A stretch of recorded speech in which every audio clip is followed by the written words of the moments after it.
નમસ્તે મિત્રો, હું ભટ્ટ અલ્પેશ છું. ચાલો આજે વિજ્ઞાનને મજા સાથે સમજીએ. પાણીમાં કોઈ વસ્તુ મૂકીએ ત્યારે તેના પર ઉપર તરફ એક ખાસ બળ લાગે છે. ચાલો એના વિશે સમજીએ. જુઓ, પથ્થર ભારે હોવાથી પાણીમાં નાખતા પાણીમાં ડૂબી જાય છે.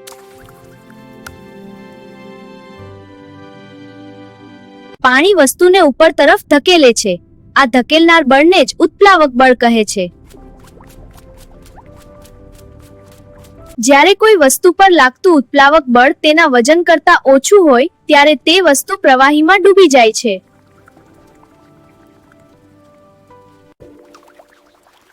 અહીં પ્લાસ્ટિકની બોટલ કદમાં મોટી છે પણ તરે છે. આમ વસ્તુનું કદ નહીં પરંતુ ઘનતા મહત્વની છે. વસ્તુ જેટલા વજનનું પાણી ખસેડે તેટલું જ તેને ઉપર તરફ ધકેલતું બળ એટલે કે ઉત્પ્લાવક બળ લાગે. એટલે જ મોટા જહાજો પાણી પર તરે છે, કારણ કે જહાજ તેના પોતાના વજન જેટલા જ પાણીને ખસેડે છે, જે તેને ઉપર તરફ ધકેલે છે. આવજો, ફરી મળીશું.